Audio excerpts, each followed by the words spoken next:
to have an uninterrupted electricity and water supply from solar energy in the Gambia and beyond. Worry no more, because Solar Enterprise will provide you with the solutions at reasonable cost. We have experienced personnel who can install and advise you about your electricity and water supply with a warranty period. We have good quality solar products from North America and Europe. We provide services and sell products to individuals, organizations, institutions, private offices, communities, and government. These products are solar panels, batteries, charge controllers, inverters, water pump, water heaters, freezers, submersible pumps, and general solar accessories. Visit our stores at 48 Karaba Avenue and Brusubi Highway, or you can call us on 7657 479 980 8483 340 9400 or 635 9906.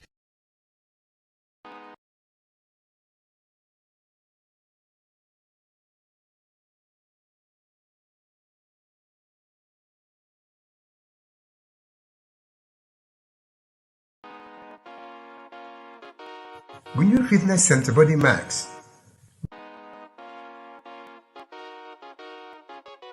Gunjur Fitness Center Body Max. Staying fit is a combination of eating well and physical fitness. This you can easily find in Gunjur Fitness Center Body Max. First, they will get you lose fat easily with amazing exercises. Build your muscles gradually. Fitness becomes fashion, so no pain, no gain. Gunjur Fitness Center Body Max.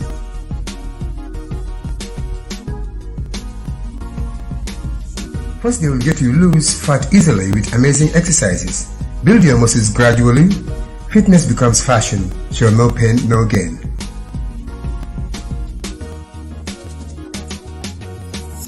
Gunjur Fitness Center Body Max.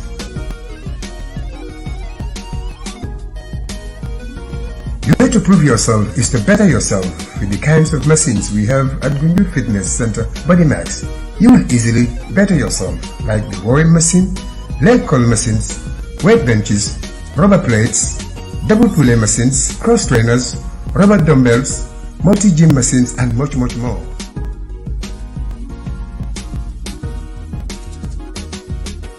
Gunjur Fitness Center Body Max.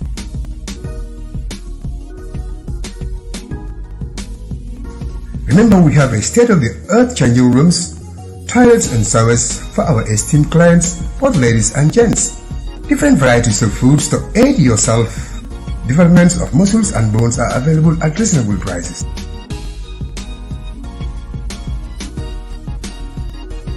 Gunjur Fitness Center Body Max. For more information, call 7171-998, 7171-998. Gunjur Fitness Center Body Max. Gunjur Fitness Center Body Max.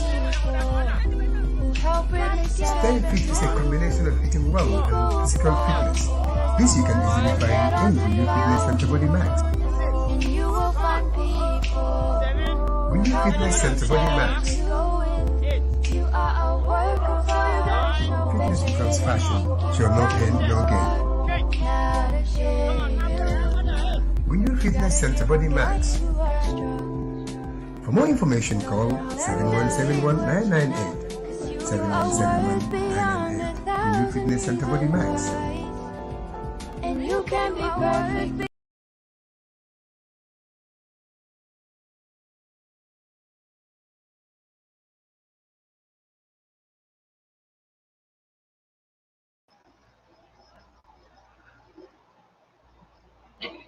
Assalamu alaikum wa rahmatullahi ta'ala wa barakatuh.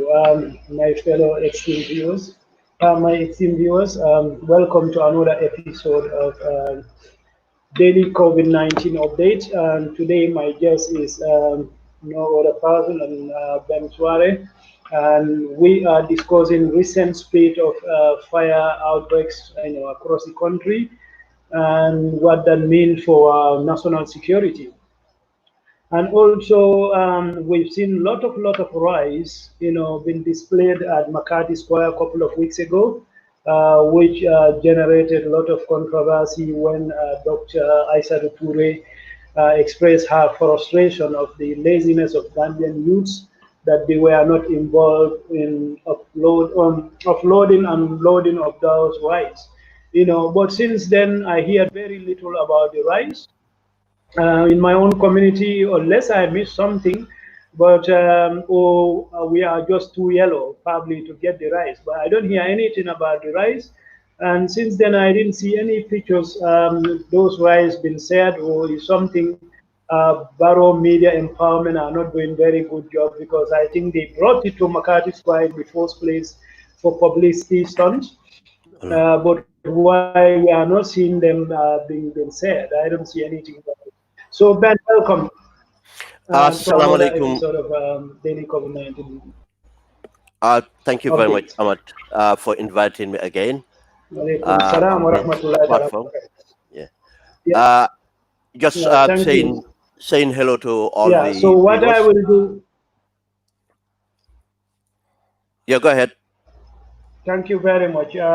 Welcome. We really appreciate your time, Mhm. and we are honored to have you on this platform. So basically, I'm going to do a daily briefing about COVID-19, Yeah. the figures of the international community and our neighboring countries. Mhm. And Ahmed, Guys, Ahmed, as you are Ahmed, all aware, yes, Ahmed, uh-huh, I would want to ask yes, your view. I want to ask your yes, I view can hear. on this thing about You, opening up go ahead. and so on. Yes, What for you to tell us what your view is? okay. Should we open up just as Senegal did or not? Um, well, we will never close anyway. Okay. Well, I'm not sure for the international flights. Mm-hmm. Maybe it might be too early. What WHO project was that West Africa will peak around June, July. Yeah. So we are not yet June and July yet. So probably it's going to be too premature. If you ask me, it's going to be too premature. Mm-hmm. And as far as our social distancing, we never practice it anyway. So I'm really, really anxious about the Gambia. This virus is not going anywhere yet. Yeah. I was shocked to see Air France is traveling to Africa, Mm-hmm. actually, Ivory Coast, Guinea, and I think two other countries. I don't know what they are doing there, but I think that is too premature because France is one of the most hit countries in Europe, and I don't think Africa is their best destination. So I don't see the eagerness of coming to. I think it will be too premature anyway. If you ask me, it will be Yeah. too premature to Yeah. open that quickly. I know there's a lot of economic pressure for people to open up, but Yeah, I would suggest yeah, um, people to the government to take the decision based on expert advice, not on any religious advice. Yeah, pressure or economic pressure. I yeah, hope that yeah. would be the case. Yeah, I hope so because I was watching Fauci 3 days ago. He was Yeah. asked into the Senate committee, and he was very, very blunt in his assessment and his response that it will be too premature, and he's predicting a lot of deaths if his advice are ignored. And this guy is 81 year old. He advised Hmm. Reagan, the two Bush, and Bill Clinton, Obama. So he's been there for a while, and I think the whole world sees when he talks, people should stand up and take notes. So we'll talk about that anyway, maybe towards Okay. the end. Let me just give a brief summary of what is happening in the whole world. Thank you. So since COVID-19 outbreak, so far 4,490,950 people are infected, and out of that, 300 300,558 people um, died, and 1,690,666 recovered from the illness. And right now, there are 2,498,731 people are currently um, carrying the virus. So out of the active cases, 2,453,016 people in mild conditions and 45,759 serious or critical conditions. So top 10 most affected countries since COVID-19 started. Yet again, America is still leading the way. These are the figures for the past 24 hours. USA recorded 10,707 new cases and 843 deaths. Spain recorded 1,551 new cases, 217 deaths, and Russia recorded 9,974 new cases and 93 deaths. UK recorded 3,446 new cases and 428 deaths. Italy recorded 992, 262 deaths, and Brazil recorded 7,218 new cases and 397 deaths. France, the figures are not yet out for the number of positive cases, but they recorded 351 deaths, and Germany recorded 380 and 23 deaths. So for the countries that are very close to the Gambia, Senegal so far since the outbreak started, they recorded Senegal recorded 2,189 cases, and past 24 hours they have 84 new cases. Mhm. Guinea-Conakry, which is now leading in terms of numbers and new cases, now recorded 2,374, and I can see these numbers spiking in the near future because there was a massive demonstration there, which is probably continuing today. That the people are fed up; they want to get back to their workplaces. So Guinea-Bissau also, the numbers are increasing. They recorded so far 836 cases. Ivory Coast recorded 1,912 cases so far, and Mali 779. Burkina Faso so far recorded 773 cases, and Sierra Leone 408, and past 24 hours they recorded 21 new cases. Gambia so far have 23 cases. So then that is my update about COVID. the COVID-19 cases we have in the sub-region. I was introducing earlier, just to reiterate, Ben, we have lot of fire incidents. I think you've been very particular about this, and you are rightly so. You know, there are a lot of rumors also circulating around. These might be disgruntled other political party members who are setting places alight. In fact, I've seen another interesting one today, that Barrow actually sending people to light these markets so he can come and repair them and gain score a political point. You know, but it's worryingly of fire rescue service also is badly exposed in the past few days. You know, it seems they can't do anything about all these fires. So that's what we are discussing today, and also secondly will be about this rise. Ben, we've seen a lot of rise. Makati Square 2 weeks ago. Yeah. It's gained lot of attention when Dr. Isa Tuture moaned about the laziness of Gambian youths. But since then, I didn't hear very much about this rise. In fact, I was speculating, might be because Gunjur is too yellow, so No, we are excluded or not. no. You know, but I didn't hear anything. So You know please welcome to the show, guys. what actually happened? Thank you very much again for inviting me on this platform, and I mean sending my greetings to the viewers. Ahmad, we said this: corruption Yeah, does not pay. yeah, Corruption doesn't pay. But the government, the incompetence and corruption, and they're trying to get political capital out of incompetence and corruption, which did not work out. yeah, What actually happened here is they yeah, came out to try to do something, and they want to yeah, do that and have it as a political capital for Barrow's party. yeah, In doing Yeah. so, they involve people who are, incompetent in dealing with this issue rather than putting it with the stakeholders who should be doing it. Yeah. Now, Okay. the corruption came in because Yeah. what happened is they literally, all the people, nearly all the people Yeah. given these Yeah. contracts, given the contract Yeah. to supply the rice and the condiments are affiliated to Barrow's party or sympathetic to Barrow's party. Let Yeah. me let me clarify this. You might see a company name, but that company only name is being used. But someone Yeah. might be a presidential advisor, might be Yeah.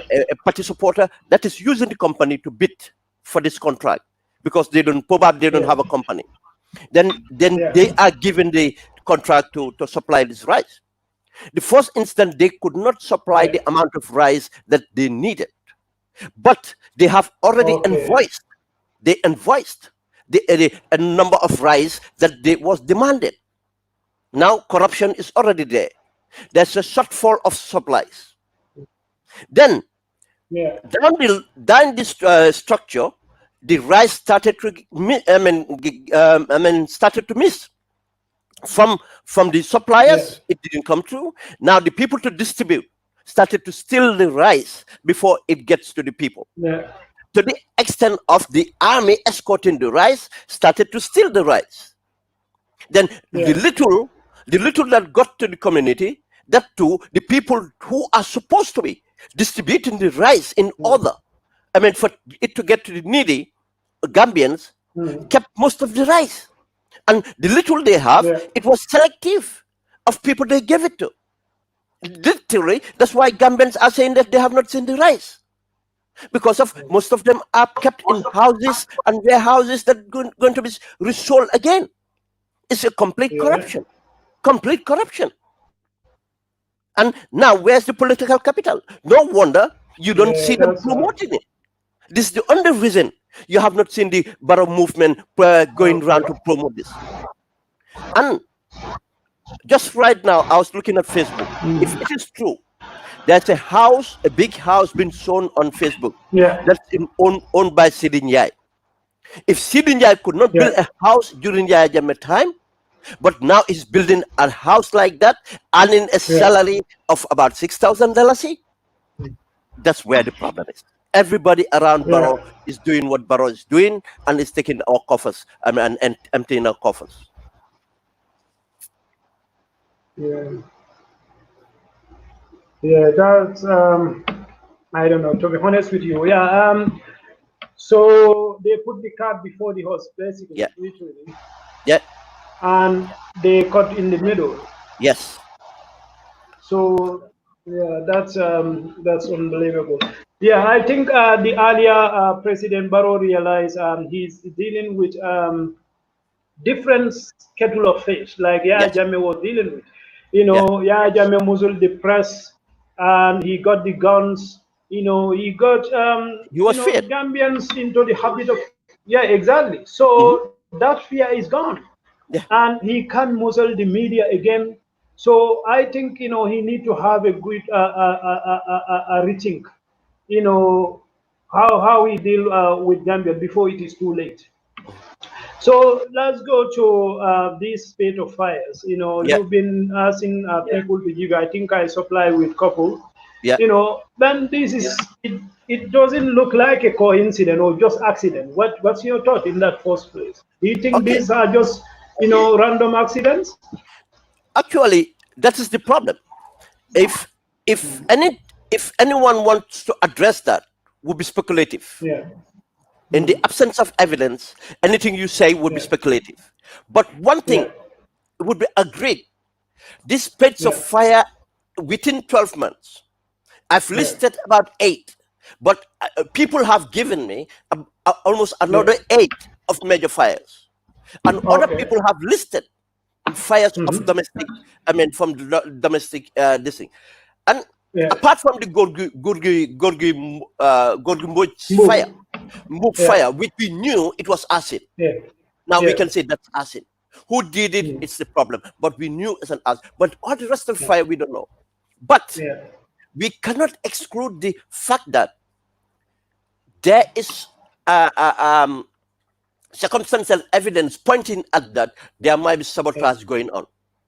Yeah. For reasons is some institutions like Gamtel have their cables been cut for many times now. Yeah, exactly.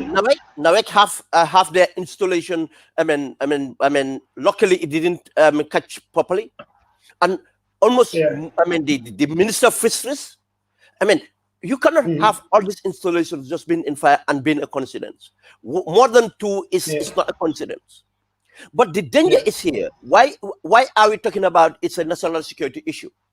A country cannot just go on, uncontrollably, having fires at major areas, and nothing is done about it. Now, Yeah. because of the failure to investigate the fires, probably that's why all the fires are happening.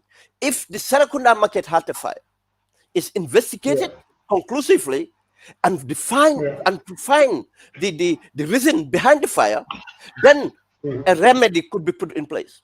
If it is vandalism, if it is sabotage, then they can go and find the culprit and take them to the take them to the justice.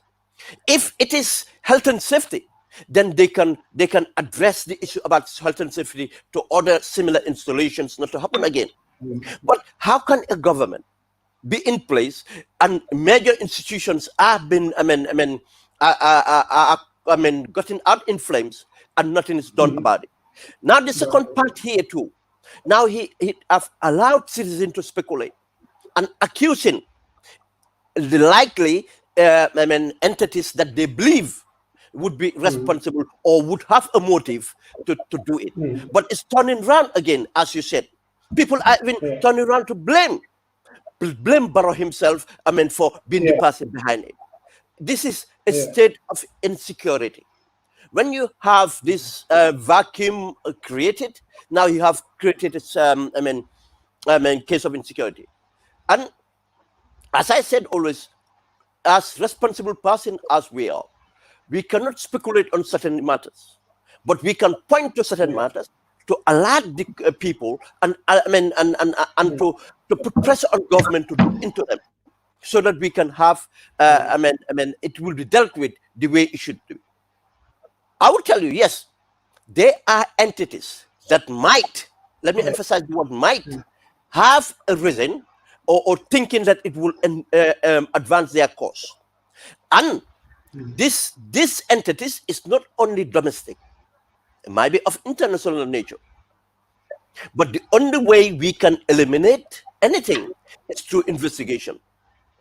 When we have all these informations or we have ideas, we should explore them and make sure we eliminate and make sure we get to the the ones that are relevant to be investigated and try to find evidence. And once we find the evidence, then we can build a case and prosecute. Might be prosecution for negligence or prosecution for sabotage and causing arson. But a government have to institute an investigation, and the people that carry the investigation should be competent enough to get to the root causes of the incident. But that's another problem here. Do they have the competency? Because as you said, the fire service have been exposed for what an institution it is. Yeah. Then just towards the end, you mentioned about competence. That was the first thing, in fact, I noted down. Do you think our fire and rescue have the capacity to mount a comprehensive and credible fire investigation? Not at all. Not at all. And it's not an indictment on the fire service personals. And this is an indictment to government. Ahmad, from the First Republic, the fire service sector have been neglected. It's one of the less invested services in the Gambia. Just like the prisons are.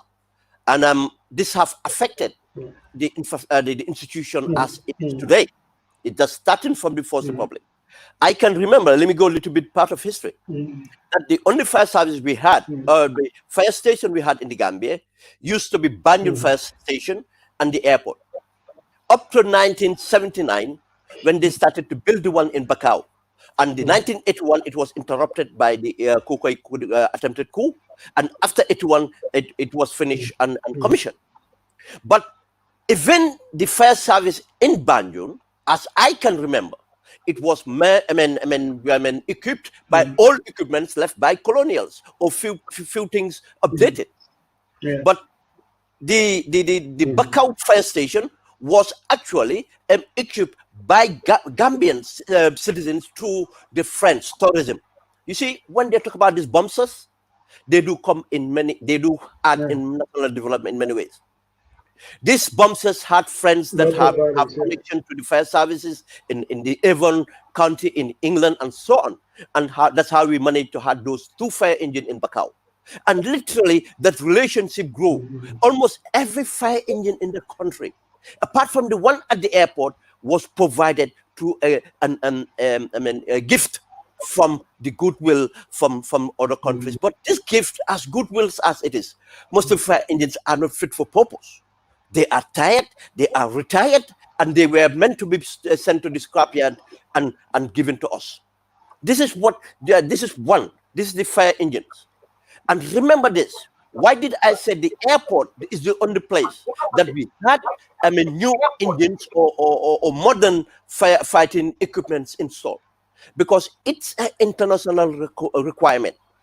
The international aviation authorities would require that your airport is equipped. If not, then the planes would not be licensed or insured to come to the Gambia. Then we don't care about our people unless the international is involved to as an oversight, will do something about it. If you come to the other aspects of the capacity of the people to man the fire service, obviously, they have probably basic training. Probably there are few people that went out to be trained with certain institution and came back, but they are not equipped to have this continuous training. And if you even see most of our fire service personnel, they look malnourished, and it's not a criticism. Just tells you how much lack of care, the lack of care in that institution. These people should be fit and ready to serve in this. But dealing with fire, these things, if you have 2 components. That's why the fire service is not only what we need in order to deal with these issues. We need a health and safety executive, a completely stand aside body that will look into the other aspect and whole institutions and make sure the institutions comply with the regulations and the laws governing health and safety, especially concerning fire and any other thing, hazardous handling of materials, and to make sure again that they have the enforcement powers to enforce that law. These are all issues that we need, and it's not there.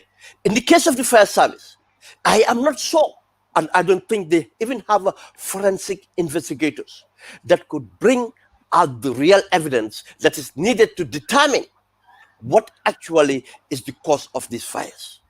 They might have people trained locally or into a certain level, but I don't think they have the capacity to do the kind of training that to do the kind of work which is needed. But again, why it is an endowment to this government? We knew about all this problem, Ahmad. That's why we call up for, when we put the MOU, we talked about reforms. And one of the reforms would have been the security sector. And if we have gone through a proper security sector reform, then most of these issues would have been addressed. Because one of the issues to be addressed is structural problems.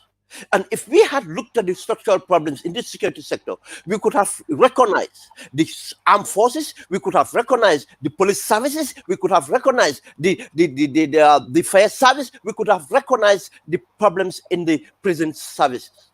And then this could be balanced up and make sure every institution is restructured to be fit for purpose.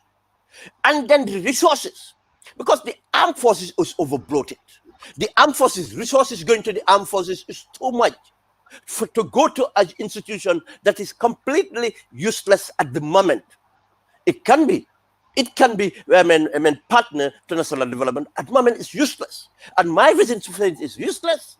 Why did we have economic still in the country when we never had an open conflict? Is the reason is because of the armed forces is seen as a risk.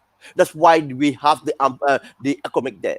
The economic is not in the Gambia because of the Gambian citizens are dysfunctional or anything. Or a danger to the government. The armed forces are there because of the economic are there because the armed forces Gambia is seen by the authorities as a risk. They are scared of the presence of that armed forces, but they fail to do what's meant to be done to make sure that armed forces is safe and fit for purpose. Now, this lack of resources too is the fault of government. Then the resources could be redirected. Why have 7,500 soldiers, men and women, and be fed and everything for not doing nothing? They are not guaranteed to our safety. They are not guaranteed to our security. That's not true. That's not true. Right now, as the armed forces, is completely useless. It's a waste of money. But it should not be like that. That armed forces could be reformed and fit for purpose. Then the resources going to the armed forces, most of it could have gone to the fire service and make sure it's equipped. But again, how much of money? Just look at how much did CDS Kinte ask for to be maintained as a retired CDS. Just tells you, if we have the audacity to ask for that such of resources, tells you the amount of resources in the disposals of the Minister of Defense. The Gambia should not even have a Minister of Defense. I don't see any need for a defense ministry in the Gambia. We can have a Minister of Securities that would be termed as an interior and have another component, a directorate that will be in charge of the forces. But we should not have what we have. Gambia, it's a unique country, and we should make sure we draw everything according to our needs, not to copy what other sovereign countries are doing. We are an independent sovereign country, and we should look into ourselves to make sure we address our problems as fitted as possible it is. But obviously, these are reasons, these are handicaps for the Gambia fire service.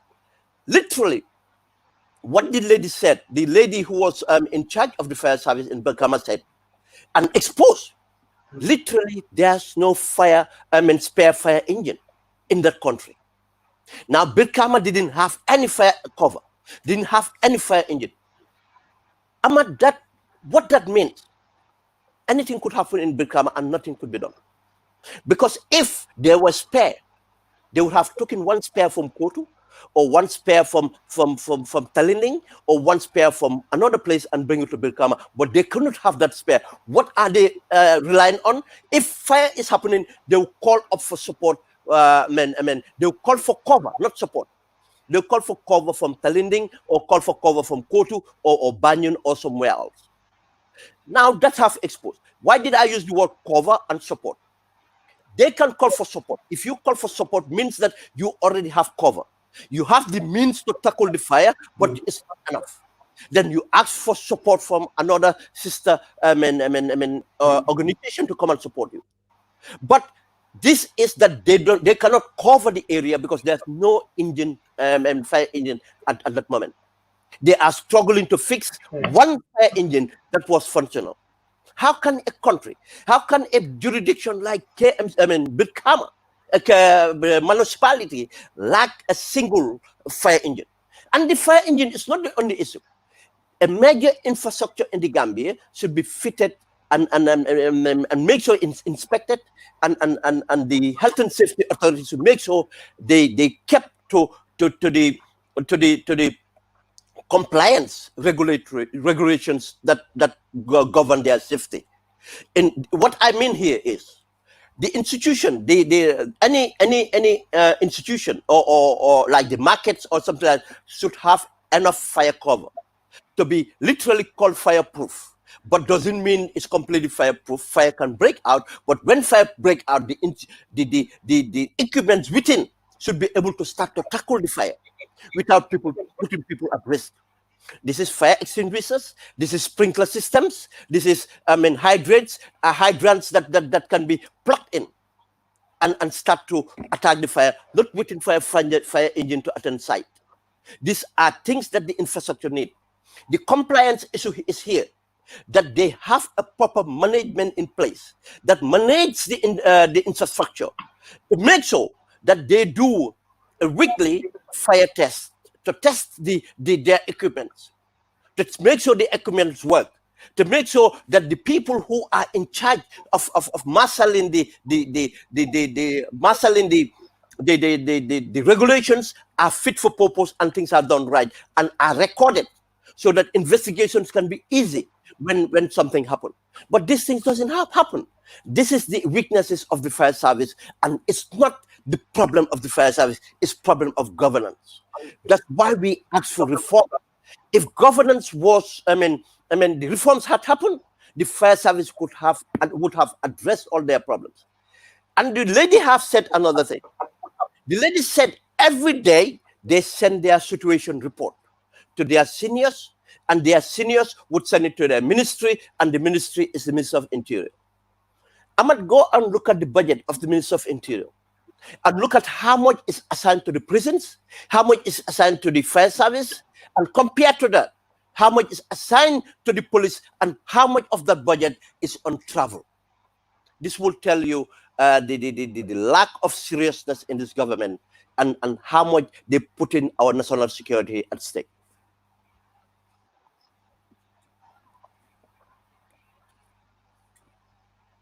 Yeah, Ben, thank you very much. Don't you think this is more of an institutional failure, like the interior minister, much more, rather than the central government? Because we have central government and we have departments. Don't you think this is more of a departmental failure? That the police, the interior actually have to get their acts together, to put the government under pressure to make sure they get what they should get. Because I think they will prepare their budget and send it to the central government, if I get it right. Yeah. Yeah, and I think the problem is not, these are major structural issues that cannot be addressed by the institution itself. This is at the level of government, central government. This is governance issues.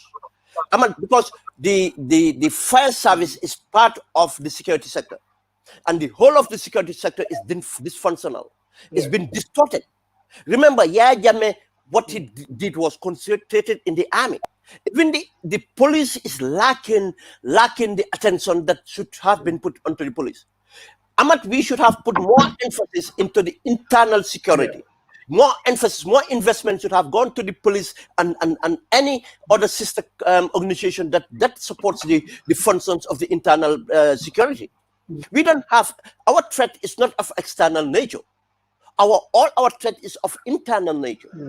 Then the investment should have been there. But what Yahya Jammeh did was he used the armed forces as the main mechanism in order to have control over the country. Now, he has invested vastly into the armed forces. That's why you see more people are carrying senior ranks in the armed forces than any other institution in the Gambia. Then the problem is an institutional problem. Yes, there's a lot that the ministry could do to uplift some of the standards, but they are handicapped due to the way the government. If there were complete reforms, that's the only way. It's only a complete reforms that would do it. Now you're talking about the budget. Don't remember that budget is a template. I'll tell you one thing about Gambia government budget. Go back to Jawara's time. It's the same template being used to allocate resources. There's no innovation since the Jawara days to now. Go and look at it. Even look at the ministries. It's the same ministries that literally exist. The only difference now, you have a higher education and other something education ministry. Those are the only two ministries. Everything else is literally the same as it was structured. We have a major structural problem. until the government, take this serious, or any other government to take over this country. We need reforms of the civil service, as we need reforms of the security sector, and I have to put the blame at the government level. Yes, there are areas that can be improved within the institution from the ministry level, but I don't think the ministry have. You see the debate about moving funds from one area to the other. How difficult it is, or how strictly should be carried out. Reallocation of funds. You have to go back to Parliament and tell them. That's why we need government here, and I think Parliament can help with this, and to take these concerns. COVID-19, as bad it is, we should take it as an opportunity as well to learn from our lack of preparedness for natural disasters.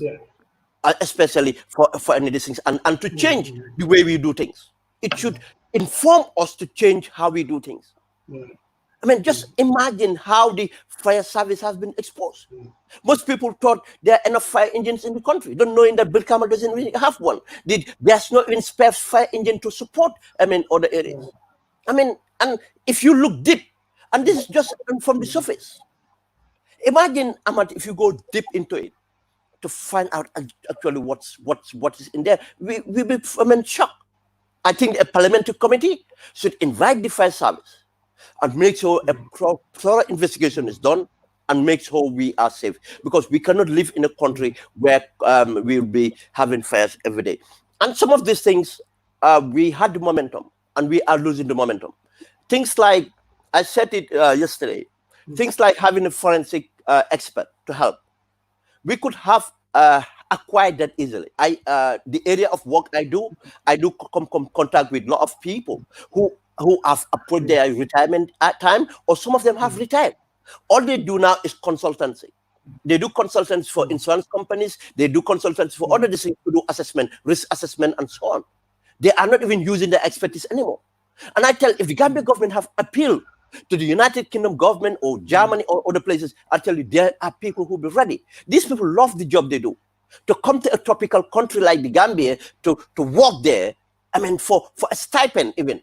And because of they feel that they are making a difference from their profession, we could have someone temporarily to do the work whilst we take the young ones in the fire service and send them to become experts.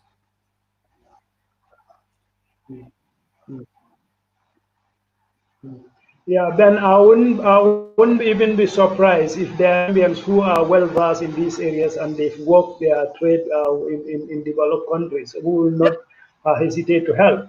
Going back, in your presentation, the causes of this fire, you said there might be entities, and these entities could be local or international. Yeah. Who do you think are these entities? Who might be these entities, and what do you think are their motives? You see, okay. What I have in a fire like this, what I have to do is point, but I cannot point to a specific entity. It's not fair. Yeah. Because it will be speculating. It's not based on evidence. Yeah. But what we can do is to say that there's a possibility of this thing happening. And if you look at it in other countries, let's take other countries as an example. Let's take other countries as an example. Yeah. People who try to challenge. People who try to challenge. Okay, let's even bring it down a bit. Then we get up there. At times, you might just have a fantasy, one deranged person, an individual, as you might understand some form of mental health, that would love to be having this attention. Might be one person going around doing this. Might be. Might be one person going around doing it. Might be. Might be a group of people that are involved in this because of they associated to a political party, and thinking that might not be even, because I didn't see any decent, the main political parties I know of the Gambia. I don't count the APRC as a political party, let me put it aside. The political parties in the Gambia I know, I have not seen any of that executive in the Gambia that would ask their people to behave this way. I have not seen that. I'll be shocked and surprised to see that. I've not seen that. Let's put it out. But that doesn't mean that out of organizations, you have what we call fringe. fringe groups. And these fringe groups do operate independently.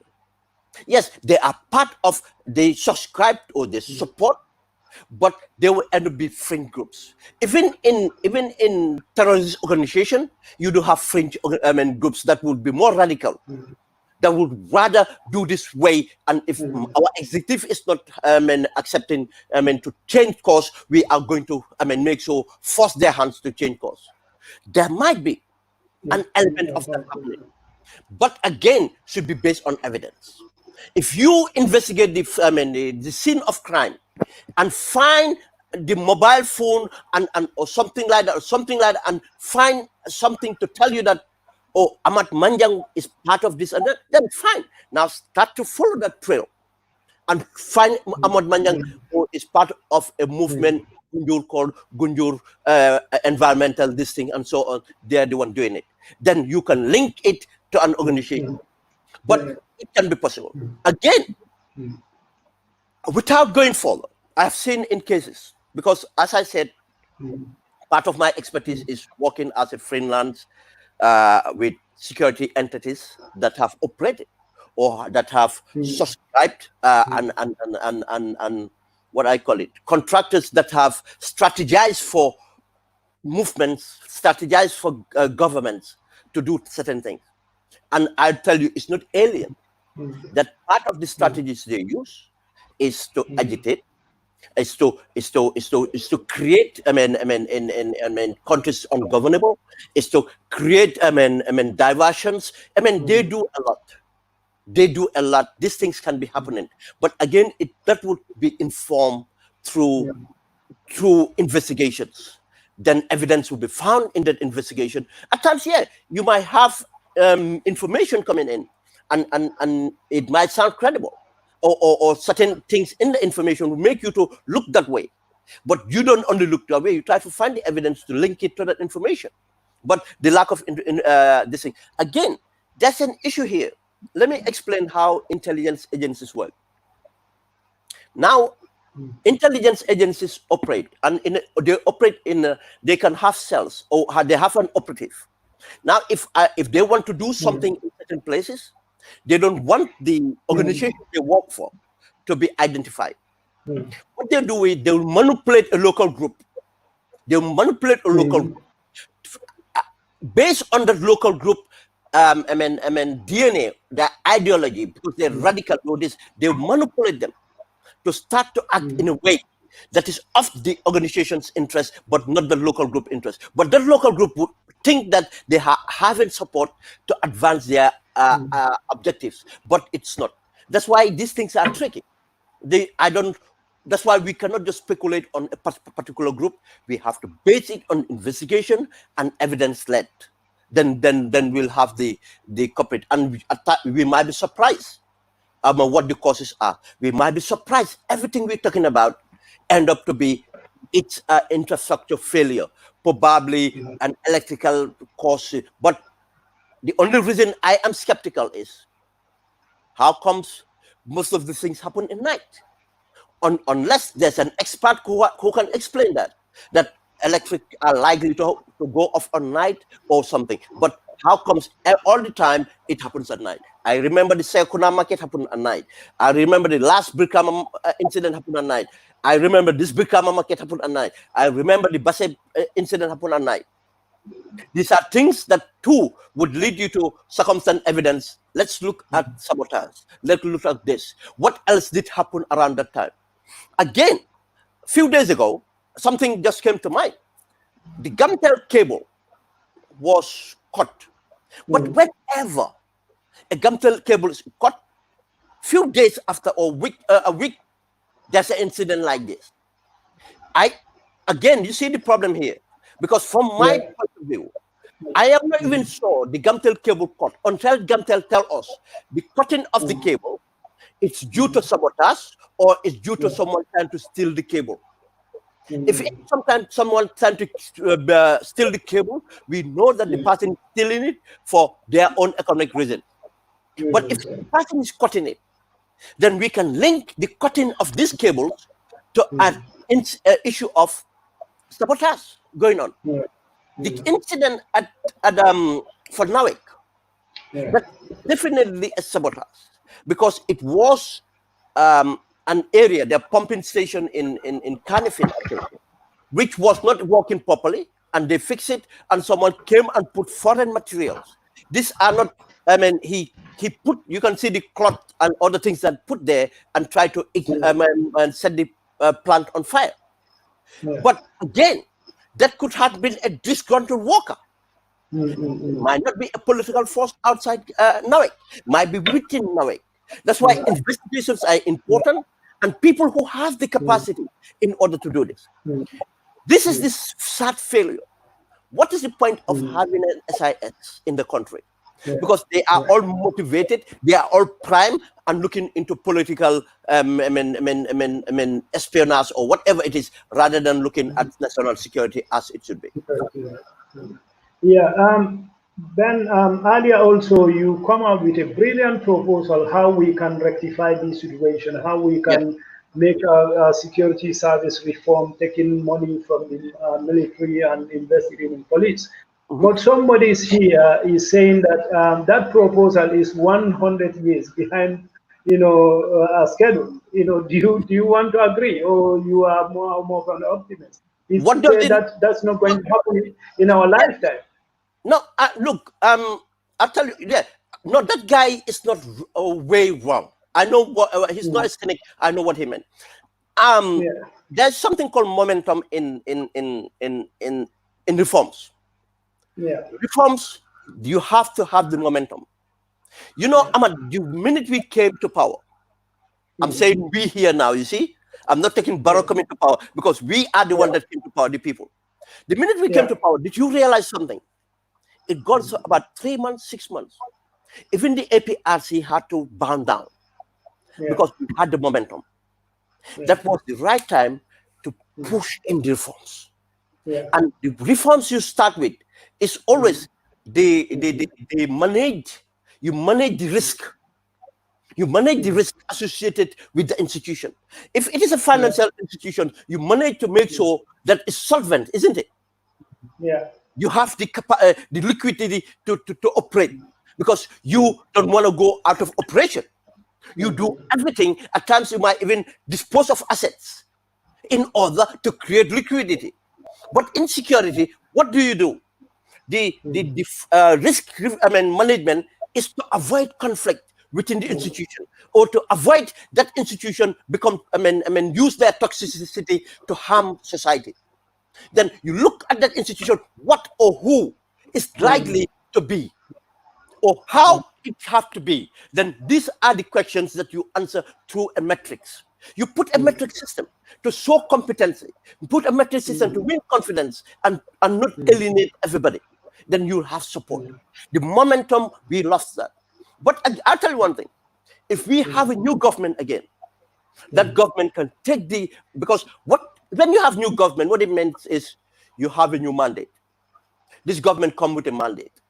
Then what the people tend to accept that government and watch to see what they do. And this is the point. When people say, what do you do in the 100 days? It's because within that 100 days, it's a time like a honeymoon period. It's a time that you have the momentum to do things. We have lost that momentum, but I don't think it's ever too late. But you need, again, in reforms, you need leadership. You need leadership in reform in order for that reform to be achieved. But and we have not had the leadership in this round. I hope the next time round we'll have the leadership. That's why I keep on saying this. Make sure we elect the right people in government who are competent, who have the mindset to develop the country, but not the mindset to be in pushing power just because of the presidency is cozy. It's because of they come out to work for Gambians to achieve, to move the country where we want it to be. Yeah. Ben, these fires, it's so regular, and its time spans are not that far distance. They're too close to each other. And also, nothing is been known or investigated about. Don't you think this expose our security vulnerabilities, that Gambia is not secure anyway? Exactly. Exactly. Ahmad, that's the point. You see, in one thing you did there, you are talking about pattern. You Yeah. look at the pattern. Yeah. Anything, probably even in science, I don't know. Yeah. Something that have a pattern, you tend to Pattern, yeah. you tend to look for something in it. Yeah. Why is it so? Why does it happen every time at night? Yeah. Why does it happen so frequent? What Yeah. is going on? And this is a security concern. And Ahmad, do you know what makes it even more of a security concern? Yeah. A whole ministry of fisheries. Ahmad, you look at the accounts look at the size of the economy of fisheries. Yeah. Yes. A ministry that's have an oversight of that side of the economy. That ministry got it on fire. What do you ask yourself? Look at the location of the ministry. The location of the ministry is stone throw away from the president's office. The president's residence and the president's office is stone throw away from the army headquarters. It's stone throw away from the justice ministry. But that ministry could be got it on fire during daytime. And why daytime? This is where the security would think. You ask yourself, but Ben, you just said most of the fires happen at night. Yeah. But in the ministry, it happened a day. How comes then the pattern didn't work here? Do you know my answer? Yeah, go ahead. It's more accessible in the day than in the night. Because if you have to go to that area in the night, it's very difficult to get to the ministry. And if you get to the ministry, the people responsible for the security have to take responsibility for that. Now, the easiest way to do that, you do it during the day. You walk into the building during the day, especially if you are part of the building. That's why when you look at the first thing you try to eliminate here is that it's an external interest. Because it's easy to eliminate the external interest. Then the calculus you do, get out the external interest. Now you look at it and say, there might be an internal interest. Probably there's a massive corruption going in the ministry here. Now, if I want to get rid of all the evidence, what do? I start a fire. Yeah, and then just to give you a pointer there, because do you know that very week fire started in the fisheries ministry? I think it was Foria journalists who revealed that the fishing trawlers they've been intercepting at sea are not actually going to court, but instead they will come to the ministry and negotiate. Yeah. Then once they paid, that money will be shared between the fisheries ministry, the military of side of the who protect our ozons, and also this the very with few days there was a fire. And that's not the normal procedure. These trawlers supposed to go to the court, then the court will impose fine. But it's the opposite way around. Yeah. You see, that's what I'm saying. Now, if you were constituting an investigation, you know that report would be very important into your investigation. Yeah. To check what is likely to happen, what is likely to be a scandal in this ministry. Is there any major corruption going on? Probably the person that started the fire wanted just to got one area of the ministry where documents are kept. But because of again, it's exposed that the buildings, our institutions are not fireproof, are not equipped to deal with avoiding fires and to deal with fires if there's an outbreak. It's another exposure. But what did expose that? Still, have you had any report on that fire? No. Now, no investigation on that. Now, another point here. Ahmad, if I was a fantasist, if I was deluded, whatever, I am the one going around doing these fires. And I realized that all the fires I'm doing, I'm not being investigated. Would I stop? No, I continue doing it. Because this is what is happening. It's like it's been encouraged. Nothing has been done. Because if I heard about a report being written that the fire in Sarakunda market was caused by this kind of this thing, now we are investigating further to try to find the culprit. Yes, I'll be careful, but I will be careful and probably I will not be doing as regular as it is, because I'll say they'll be on to me, especially if I see proof that something has been done to try and catch me. But these things are not done. The country, that's why I said it's a governance issue. It's us that we are not governed. Ahmad, did you realize, apart from anything that interests this president, there's nothing actually you can tangible look at to say that the government is doing something about governance. You see, when we said when the Trias Jotner was seen as a threat, the amount of money this government pumped in order to discourage it or to undermine it, people have been bribed. And you see the tanks, how many, they went and bought 2, and they did it months before. They started a plan when they knew that the president is at risk. They see it as risk. But why are they not taking this urgency when it comes to other issues? Ben, we have 3 minutes, and I have still 2 points. One of them you just wait. Since you said these government, they are not proactive. In fact, recently I've seen people giving credit to the Facebook Republic.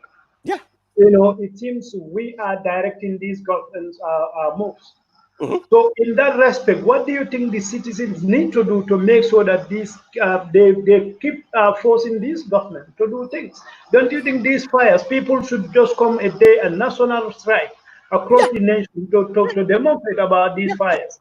And also, one area that is not given mention is regular bush fires and Nyambai forest in particular. In fact, in our forestry platform, somebody is suspecting maybe these estate agents are deliberately because almost every month there is fire around in this place, and it's in broad day and it's light.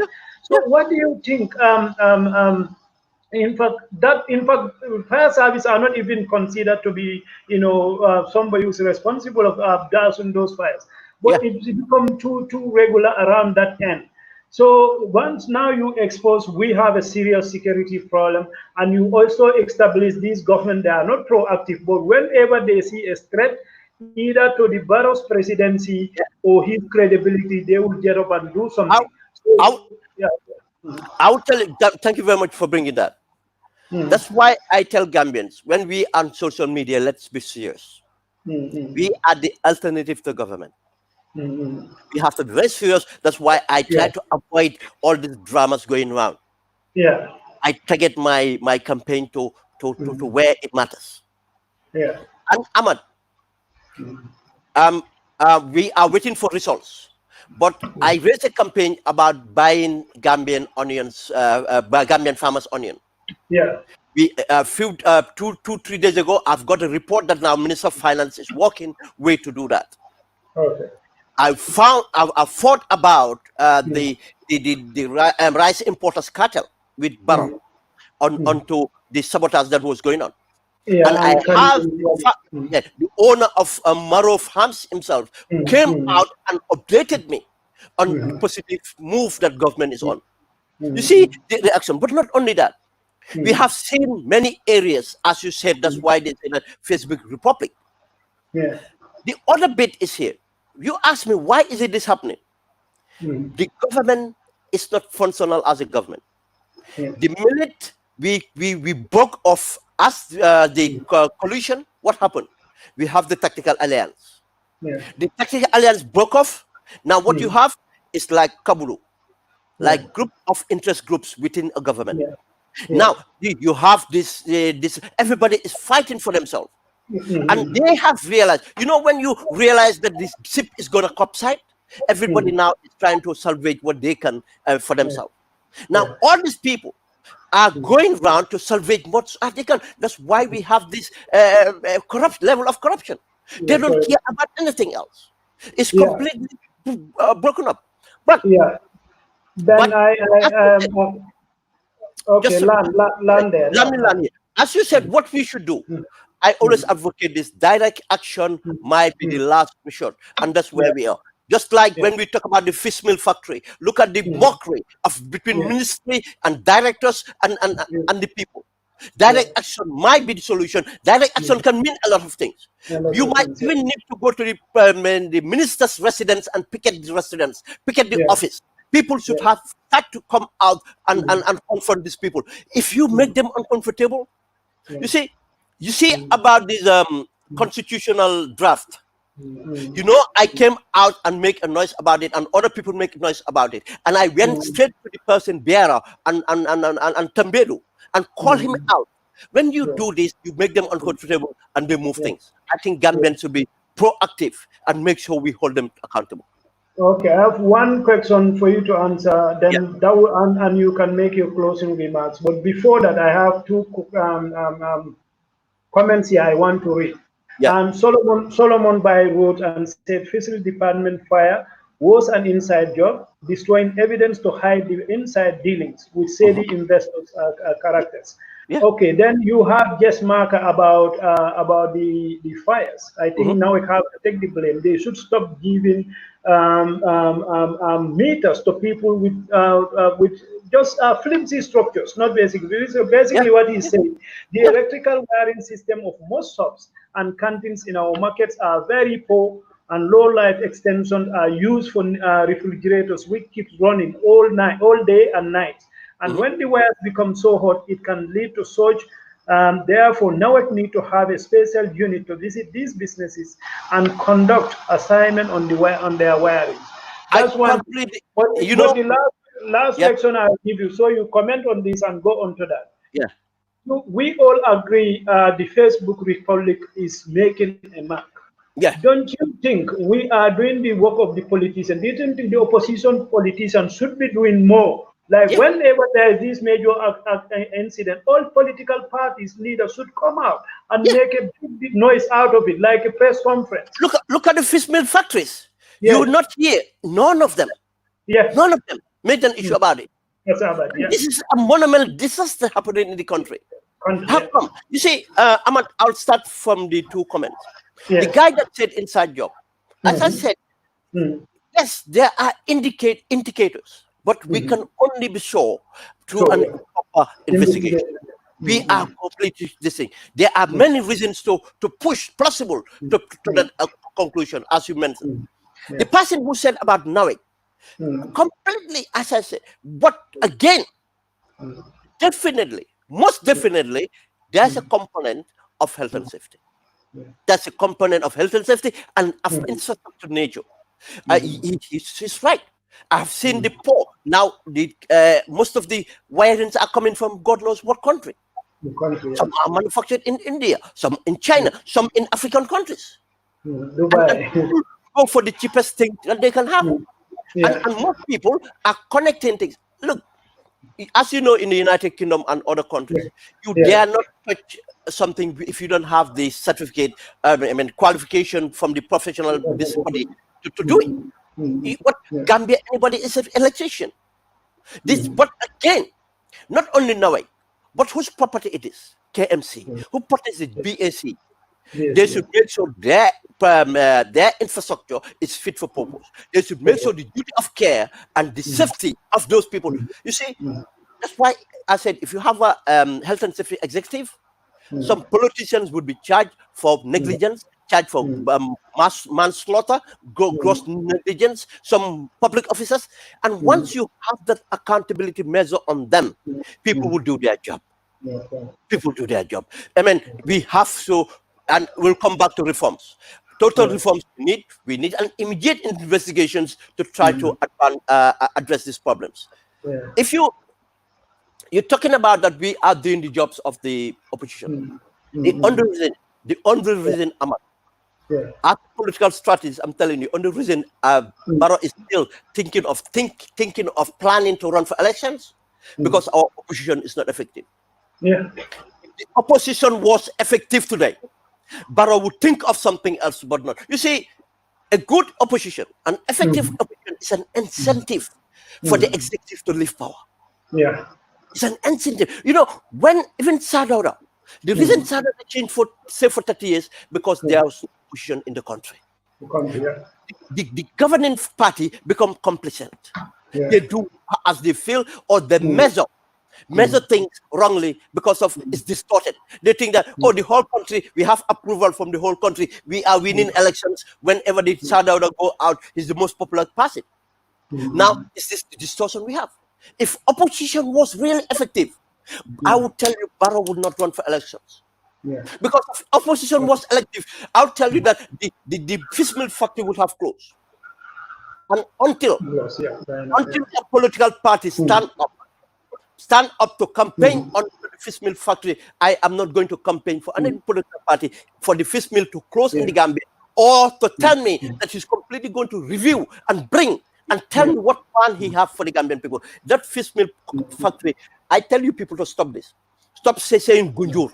The fish meal factory is not Gunjur's problem.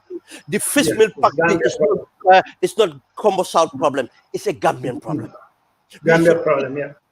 I am amazed that political leaders don't visit that place and ask for it to be shut. And I'm out here, and I want one Gambians to listen to Usman Sonko's address to the Senegalese public in Wolof. I would share that with you and hear how he guided issues and what he talked about meant to be done. That's what opposition parties do. They should be the alternative. Until we have alternative political party, we are in trouble. It's a matter of moving Barrow, and what do we replace it with? I know moving Barrow, we might say that move Barrow, anything we have would be better, but that's what we said for Yaya Jammeh. Yes, I am telling you, I'm not regretting Yaya Jammeh going, because we are better off today. We are better off today. We have our democracy today. The sad thing, we are not maximizing our efforts, the democracy we have, to make sure we bring about change. We are part of the problem that Barrow is in today. If Barrow has the audacity to say certain things, do certain things, it's because of our opposition and Gambian people. Thank you very much, Ben. Till next week, inshallah, Ben will come back here definitely once again, and thanks for your listening. And we appeal to you to share this video. And also, we have a small announcement. We offering free publicity for small Gambian businesses. If you have your business anywhere in the Gambia, it can be international, but once it's in the Gambia, we offering free publicity service. We are giving nothing more than 2 minutes video. You send it to us, we will put it on our platform so Gambians can know where you are and what you do.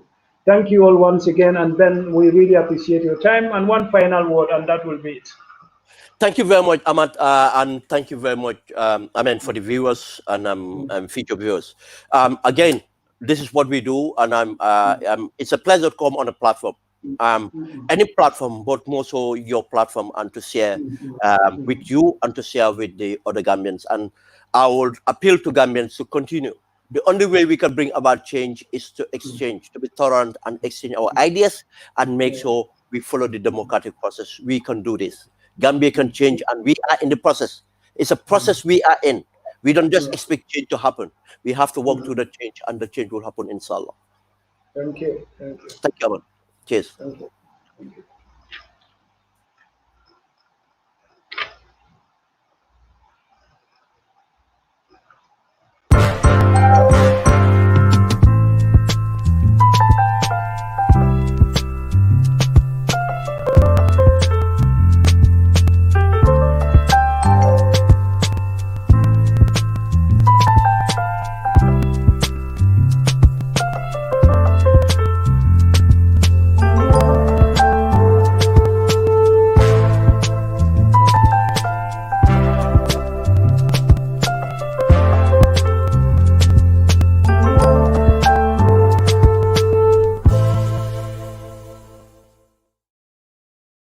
Planning to have an uninterrupted electricity and water supply from solar energy in the Gambia and beyond? Worry no more, because Solar Enterprise will provide you with the solutions at reasonable cost. We have experienced personnel who can install and advise you about your electricity and water supply with a warranty period. We have good quality solar products from North America and Europe. We provide services and sell products to individuals, organizations, institutions, private offices, communities, and government. These products are solar panels, batteries, charge controllers, inverters, water pump, water heaters, freezers, submersible pumps, and general solar accessories. Visit our stores at 48 Karaba Avenue and Brusubi Highway, or you can call us on 7657 479 980 8483 340 9400 or 635 9906.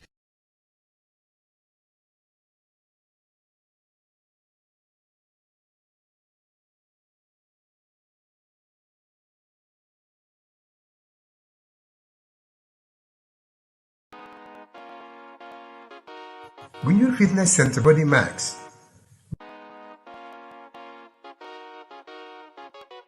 Gunjur Fitness Center Body Max.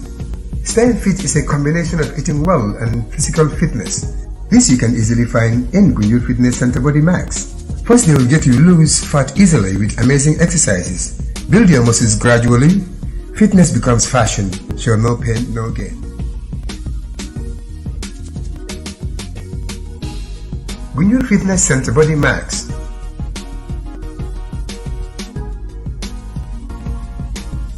First, they will get you lose fat easily with amazing exercises. Build your muscles gradually. Fitness becomes fashion. Show no pain, no gain.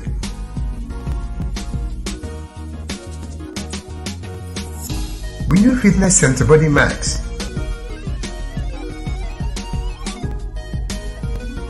The way to prove yourself is to better yourself with the kinds of machines we have at Gunjur Fitness Center Body Max.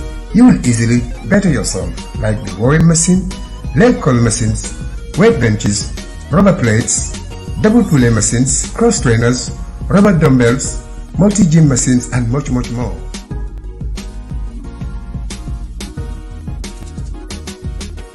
Gunjur Fitness Center Body Max.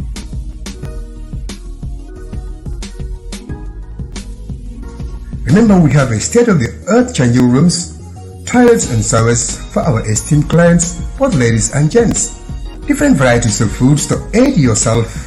Developments of muscles and bones are available at reasonable prices.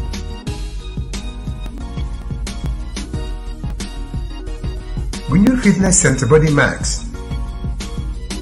For more information, call 7171-998. 7171-998. Gunjur Fitness Center Body Max. Gunjur Fitness Center Body Max. Staying fit is a combination of eating well and physical fitness. This you can easily find in Gunjur Fitness Center Body Max. Gunjur Fitness Center Body Max. Fitness becomes fashion. Show no pain, no gain. Gunjur Fitness Center Body Max. For more information, call 7171-998. 7171-998. Gunjur Fitness Center Body Max. And you can be perfect, baby, 'cause nobody's perfect, darling. And you can know there's nobody in the world.